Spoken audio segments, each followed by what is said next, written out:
back to win the day.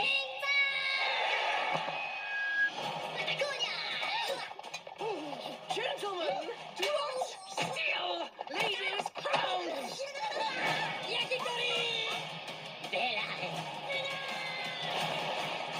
Blimey! There's something different about Kevin. Minions, rated PG, now playing. And welcome to Time About the Movies, everybody. Today we are taking a look at the 3 films that make up July 10th, 2015. And we start off with, surprisingly, one of the few Illumination movies early on that I kind of enjoyed. And believe it or not, it's the one that features the Minions, simply titled The Minions, which is basically a spin-off, but mostly a prequel spin-off to the Despicable Me franchise, which I haven't been the biggest fan of. I've never really liked those movies in particular. They're not bad movies, they're just mostly bland, and probably my favorite one of the bunch is Despicable Me 3, but mostly because they brought Trey Parker in to play the villain in that. He was pretty awesome in that, but that's still a couple of years away. But this is Minions, and like I said, it's a prequel where ever since the dawn of time, the Minions have lived to serve the most despicable of masters. From T-Rex to Napoleon, the easily distracted tribe has helped the biggest and the baddest of villains. Now join protective leader Kevin, teenage rebel Stuart, and lovable little Bob on a global road trip where they'll earn a shot to work for a new boss, the world's first female supervillain, and try to save all of Minion kind from annihilation. And like I said, looking at the previous Minions Despicable Me movies, I've never been the biggest fan of them. I've always thought they were just okay films. I did like the Minions, though. I thought they were funny. They were good. They were basically the Scrat to the Despicable Me series. They were funny. They were good comic relief in general, and they did have solid laughs over the course of those 2 films. So when I heard they were going to do a movie about this, I honestly didn't think it could work. I mean, how do you take a character that has a language you can't really understand and make it work as a solo film?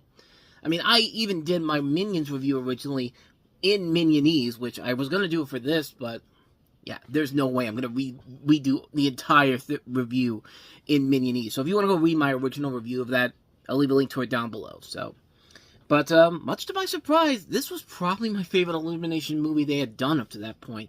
They actually found a way to make the movie work by giving these guys a great story to work off of and still find a way to make these characters themselves likable and funny without the jokes getting predictable or stale. I mean, right from the beginning, the Universal logo where they're singing the Minion music, where they're singing the music in their Minion ways, it was actually really fun. I mean, you got pumped watching this, and then it starts off, and it takes place in the 60s, and you got a soundtrack featuring 60 songs like The Turtles Happy Together, I'm a Man, You Really Got Me, Mellow Yellow, just all these great, great songs. The new characters are a lot of fun, too. You got Michael Keaton and Allison Janney playing this criminal family on their way to VillainCon. I mean, Sandra Bullock in her first voice role, which is funny because Illumination, apparently they're the place to go if you want to be the first if you want your first voice acting role to be in one of this. Because remember, Al Pacino was going to be the villain in Despicable Me 2, but then they switched him out for Benjamin Bratt. And then later on down the road, you had Harrison Ford in The Secret Life of Pets 2. I don't think I laughed harder at Sandra Bullock in a comedy since Miss Congeniality. She was really funny in this movie. I even liked her husband in this, played by John Hamm, who gets a lot of good laughs, as does Jennifer Saunders as Queen Elizabeth. The comedy overall is really good. I was afraid that the comedy for the film was going to focus mostly on, well, the Minions left for bananas, and they do keep those jokes in there, but they're little. There are only a few times in the film, but they were pretty funny overall. Now, if I didn't have any complaints with the movie, one of them would be that the story really doesn't have a flowing narrative for much of the second half. I mean, for the first half of the movie, you get a simple concept. The Minions are trying to find a new boss to serve. They find their boss in Scarlet Overkill, and they give him the first assignment to steal the crown of Queen Elizabeth. And then through a series of mishaps, she eventually gets the crown, and then it just goes all over the place at that point. There's 3 moments after the climax of the film where they're still trying to take the crown from the Minions, even though we should be wrapping this thing up already, but they're kind of teasing the inevitable meeting of Gru and the Minions, because Gru does show up here as a little kid, voiced by Steve Carell as well. But probably my biggest complaint of the movie is that there is a point where the film just gives up on the story and realizes, oh wait, we still need 40 minutes of story here, so scenes start to get padded out far too often. There's a torture scene, which is funny in its own right, but it goes on way too long. The mob chase scene also goes on way too long. The final climax has too many gotcha moments when you think it's finally over. is anybody ever getting sick and tired of the, oh no, the main character's dead, even though he clearly will survive at the end cliche? I mean, yeah, I get it. It's something that has to be in every kid's movie, and it was something that was in the back in the day, too. I mean, Disney did this back in the 80s with, way before that, Snow White, perfect example, Bambi, Oliver and Company, The Great Mouse Detective, Secret of NIMH, Land Before Time. They all did it back then. I'm just getting sick and tired of seeing it in every single kid's movie, man. We get it. You gotta throw that in there, but can you at least be smart with it, please? For the love of God, but... I mean, I know I'm tired of it, but I still really enjoyed this movie. I was really afraid that the movie was going to be rotting and be nothing more of a cash grab, but much to my surprise, it ended up being my favorite film from the studio in general. I mean, they hadn't made a lot of good movies in general up to this point. I mean, Despicable Me was just okay. Hop was kind of mediocre. The Lorax is fucking terrible. Despicable Me 2 is better than the first one. And then there's this movie, and in a way, it kind of begins this new reversal trend for Illumination, because after this, they started putting out some good stuff. They followed this up with The Secret Life of Pets, which was a really good movie. Sing, which was actually a really good surprise. Then Despicable Me 3, which I said before was my favorite in the trilogy, in the series, I guess, since there was a fourth one. And then you had The Grinch, which was actually pretty good. And then there was another one too. I can't remember. Wasn't there one more before COVID happened, or did they wait until after COVID happened? I guess maybe Sing 2. Sing 2 probably came after, was probably the first one they did after COVID came out, because Minions: The Rise of Gru, remember, was supposed to come out originally in the summer of 2020, but they kept pushing it back, and that came around in 2022. And I didn't think that one was that bad overall. And then the Super Mario Brothers movie, of course, Migration. Ever since Minions, they've only had one really bad movie that was not good, and that was Despicable Me 4. But other than that, though, they have definitely reversed course big time, starting with this movie.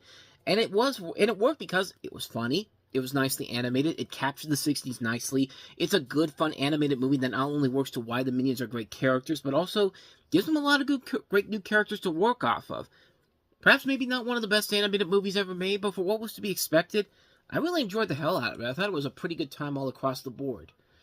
Definitely check it out if you haven't seen it, though. Minions is pretty fun, which most of you kids out there who saw it back then probably have already seen it, but that's all I gotta say about that one. That's Minions. So let's go ahead and move on to our next movie, which is The Gallows, the latest film from Jason Blum, through his production company. It's another one of these found footage movies, and surely the studio of Warner Brothers and New Line are clearly not going to go down the same pathway with the other found footage horror movies and use cheap tricks like, bringing an audience into an advanced screening of the movie and getting their reactions, or, do something stupid like show obvious scenes that are supposed to be scary when they're really not. No studio in 2015 would be that stupid to do just that, right? Across the country at advanced screenings of The Gallows. I'm not gonna let anything happen to you. Audiences are having a terrifyingly good time. Charlie. He's gonna find us. On July 10th, you and your friends are invited to experience it for yourselves.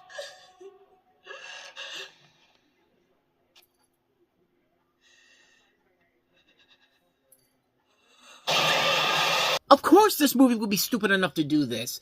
Yeah, it's literally falling into the same thing that has been working for them for the last 6 years with Paranormal Activity and The Conjuring and Insidious, but those movies were good. This is not.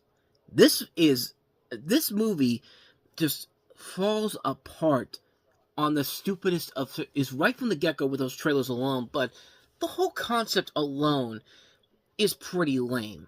It centers around when 20 years after a horrific accident during a small-town school play, students at the school resurrect the failed show in a misguided attempt to honor the anniversary of the tragedy, and of course, supernatural shit starts happening. Remember the Charlie trend on social media?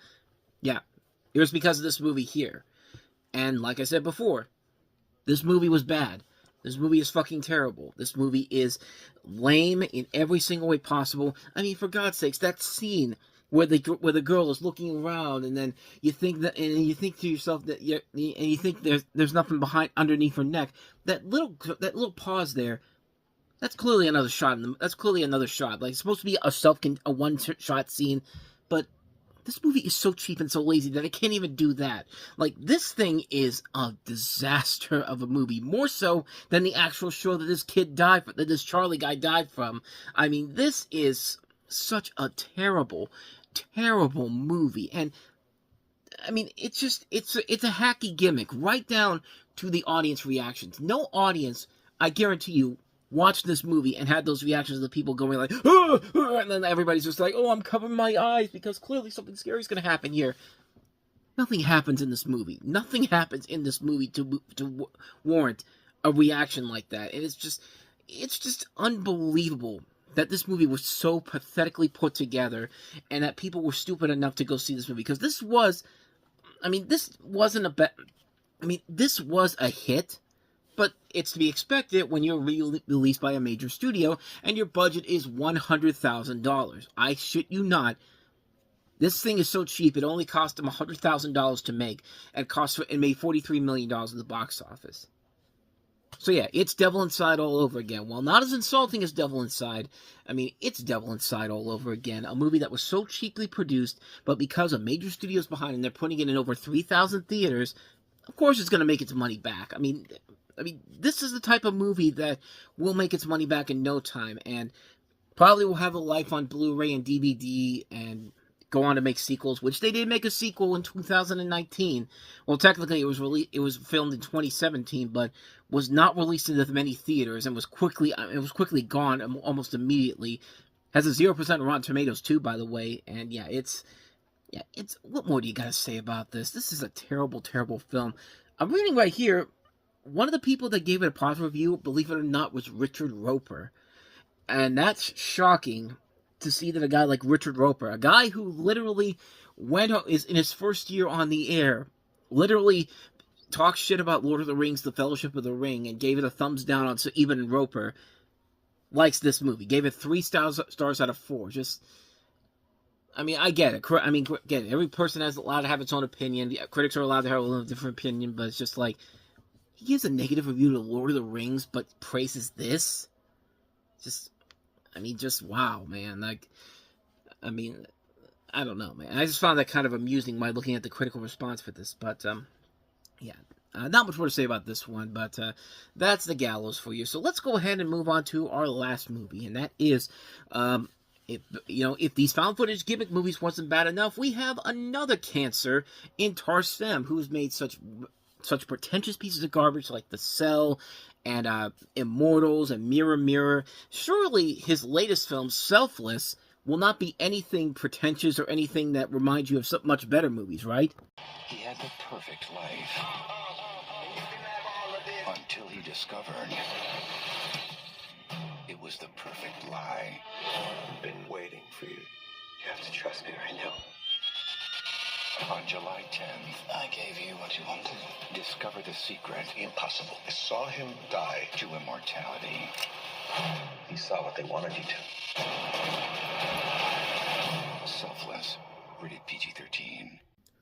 Hi Total Recall, hi Gattaca, hi 1,000,006 other sci-fi movies, and hell, we're taking from Tales from the Crypt episodes, the Tales from the Crypt episode directed by Arnold Schwarzenegger, where he directed an episode where an older guy played by Uncle Lewis from Christmas Vacation, switches bodies with a younger person so he can live out to be a younger person in general. I mean, if you gotta steal from fucking Tales from the Crypt for this movie, you clearly did not have anything good here, but Ryan Reynolds was probably looking at this and going like, please, for the love of God, Deadpool better be a hit, because I can't keep making shit like this. But in this movie, the film tells the story of a business tycoon and billionaire diagnosed with a terminal illness who manages to save his own life by transferring his consciousness into a new, younger body played by Ryan Reynolds. The billionaire is played by Ben Kingsley, in yet another performance that makes you go, you won an Academy Award for Gandhi 30 years ago, and every movie you have made since then, nearly every movie you've made since then, Okay, maybe that's not entirely true. It was mostly stuff after in the starting with the late 1990s. I mean, because he wasn't Schindler's List, and he wasn't Bugsy too. Those were good movies, but yeah. I mean, this is right up there with some of his worst things he's ever done. Sound of Thunder, Thunderbirds, The Love Guru. Actually, no, The Love Guru is the bottom of the barrel for him, but this movie sucks. I mean, this movie literally takes from every other sci-fi movie and does nothing new or creative with it whatsoever. And again, just wasting good performances from people like Ryan Reynolds, Natalie Martinez, Matthew Good, Victor Garber, Derek Luke, Ben Kingsley.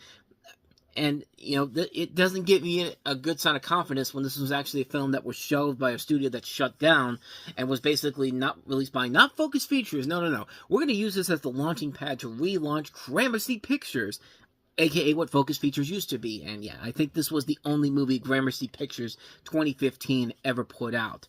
But, yeah, it's, oh, and now here's a little bit of some fun information for you here. One of the scenes in this movie, shortly after the film begins, depicts the main character, played by Ben Kingsley, in his elaborate Manhattan apartment.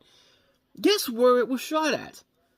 The 3-story Trump Tower penthouse that served as Donald and Melania Trump's primary residence until 2017. So, yeah, you got Trump on this movie, too. So, yeah, this thing was destined for failure from the get-go. I mean, this movie is just such a train wreck of a film. I mean, talk about a lazy movie that just fails on every single level possible.